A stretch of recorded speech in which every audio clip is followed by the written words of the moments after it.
Hi, welcome back to Wing Structure. This is Vetri.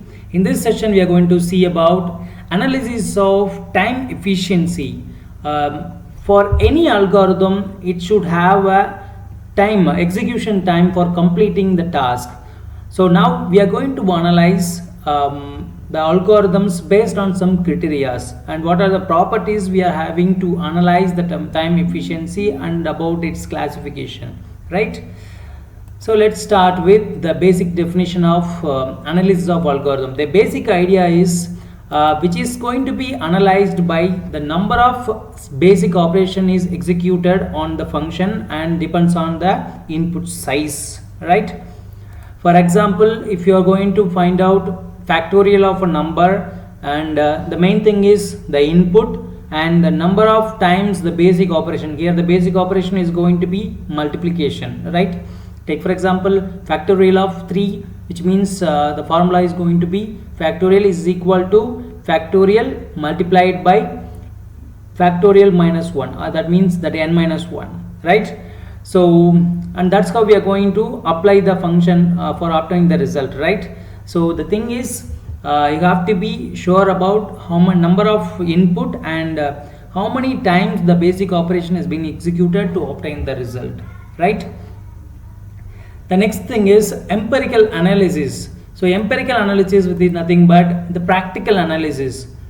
So while talking about the input, so you have to make sure that the exact input of the particular operation and the time consumption, you have to use the standardized times, for example milliseconds like that, and about the data which you are going to use for calculating all this. You have to make sure that the data is obtained from the experimental result, not based on the collection or something else, right? So these are the basic analysis of time efficiency. So while talking about the classification of time efficiency, here we have three different cases. So first one is going to be best case and average case and worst case.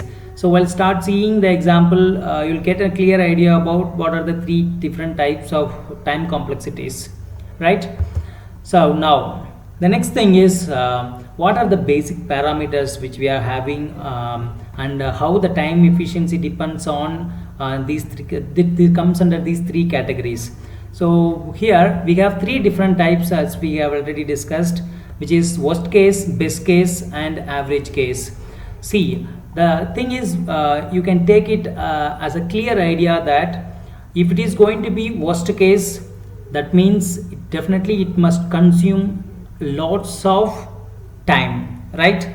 And best case is definitely it will not consume that much time. You will get result as much earlier than when you compare with average and worst case. When it comes to average case, that depends on the average over that depends on the input size. So for some calculation we can define that maximum over input size, that means it comes under worst case, and minimum over input size comes under best case, or in between that, for example n plus 1 divided by 2, and that comes under average case. So about example which is sequential search. So we know that what is sequential search, right? So we are going to find out the key position, the position of the particular data. In this example I have given that the key value as 62 and the expected result is going to be on the location 5, right? So on the location 5 we have the data, right? And see it will start comparing the data from the first node, from the first cell itself. Then once we started getting the negative result, it will go through the next cells one by one, right? At position 5 we'll get the result. See, the thing is, if you got the result at the first location, if 62 was here means, so that comes under best case. Or else if you are getting result in between 5 to 7 or else 6 to 7 means that will comes under average case.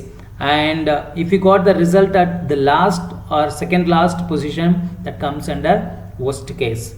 So that's the basic idea. Okay, so it's not going to be exactly how we are going to calculate, but the thing is different. But for understanding purpose, I'm saying, right? So let's analyze the same algorithm, which is sequential search. See, if it is worst case, how it will be. See, for worst case, if you are getting result at nth position, that means the last position. And how about best case? So best case, it's as we discussed, simple. If you got the result at first comparison, means that comes under best case. And the final one is going to be average case. So average case is nothing but, so it is going to be so divided by n plus 1 steps divided by 2. You will get the result at mid of the array, right? So that's the case, right? And I hope that you have got a clear idea about the time complexity calculation, right? So it's just an introduction. If you get into the problem and start analyzing the different algorithms, so you will get a clear idea that how to compute and how to calculate the time complexity of any algorithm, right? And thanks for watching. If you have any doubts, you can comment in comment section. Thank you.